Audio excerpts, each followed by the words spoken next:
Hey everybody, welcome to another 10-minute Marvel video. I'm Petter, and today I want to talk about Agatha All Along and how this show is filling in, I think, some of the gaps that we have between the, between the likes of WandaVision and Doctor Strange in the Multiverse of Madness. Why? Why was Scarlet Witch looking for her kids elsewhere? Why did she feel it wasn't fair and go to the lengths that she did? Agatha All Along, like I said, I think kind of helps cover some of that. And spoilers for episode 5 and beyond of Agatha All Along if you're not that far in the show. Episode 5 is fast, so I recommend watching it and then coming and joining this conversation again. But now we're going to get into spoilers. We have Wiccan. We have Billy Kaplan, Wiccan, and Agatha definitely implies that she knows who Wiccan's mother is. And I don't think that means Wiccan's biological mother, but in terms of powers, in terms of maybe even the soul that resides in Wiccan. Let's lay out kind of some of the clues as to how we may explain whose soul this is, how it might be the soul of Billy from the Hex in Westview. She couldn't save her kids. Agatha said, "This is sloppy magic. There's no way to separate them from the Hex. You can't physically have your kids around anymore." But what if the Scarlet Witch, in her powers, in her releasing of the Hex, because we don't see the kids fade away, what if she pushes out their souls into the world?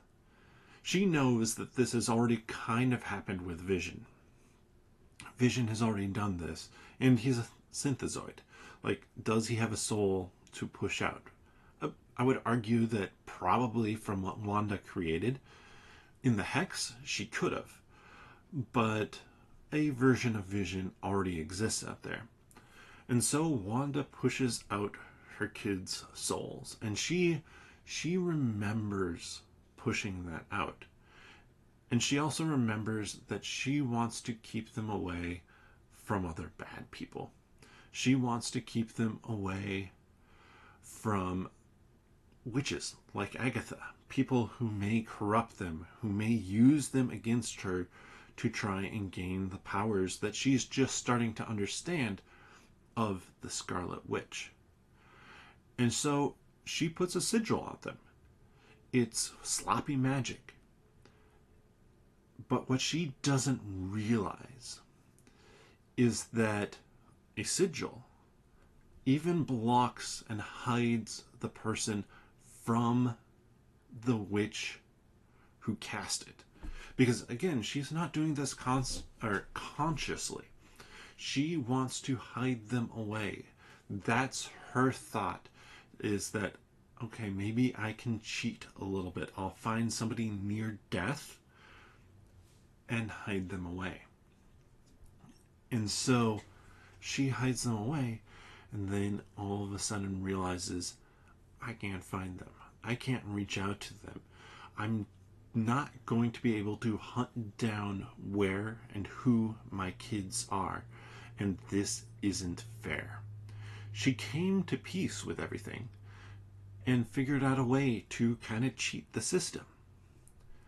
But in the end, it bites back at her, and she becomes obsessed. She becomes obsessed with studying the Darkhold and believing that, okay, because of my powers, because of my abilities, I definitely have hidden the souls of my away somewhere. I can even hear them talking to me through the Darkhold. And so she goes down the path that we see that leads her to Doctor Strange and the Multiverse of Madness.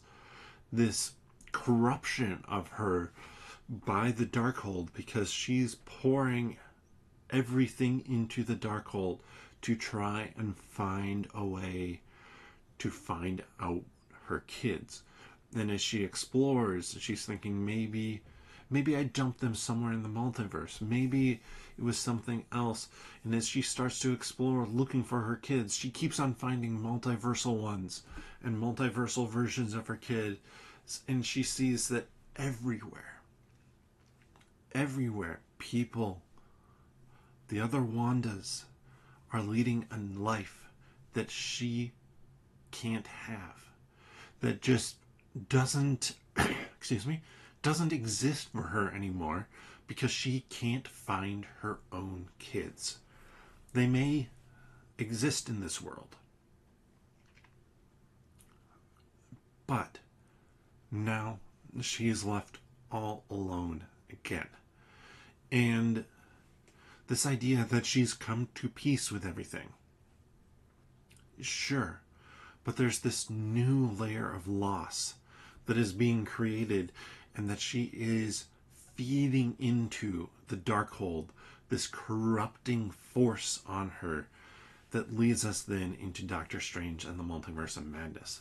So, what do you think of this theory? Do you think that what we see here in Agatha All Along, this idea of the sigil and it hiding the person with the sigil even from the person who gave them the sigil, does that make sense to you as a reason why Wanda might have started to turn and to be corrupted yet again in the events of Doctor Strange and the Multiverse of Madness?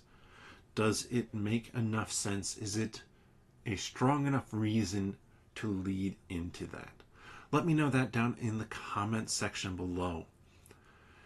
And if you enjoyed this content, check out the other videos. I'm doing a lot of Agatha All Along content right now, every week with the new episodes that come out, as well as we have videos about my comic book collection, Marvel trading cards, all sorts of things like that you can find here. And if you want to check out our full conversation on Agatha All Along episode 5, check out the 10-Minute Marvel podcast. It comes out every Tuesday. You can find it here on YouTube. Click on the channel, subscribe if you wouldn't mind, and then go to the podcast tab. You can catch up on our thoughts on the previous episodes as well. Or you can find the podcast wherever you get your friendly neighborhood podcasts from. But with that, we'll see you next time.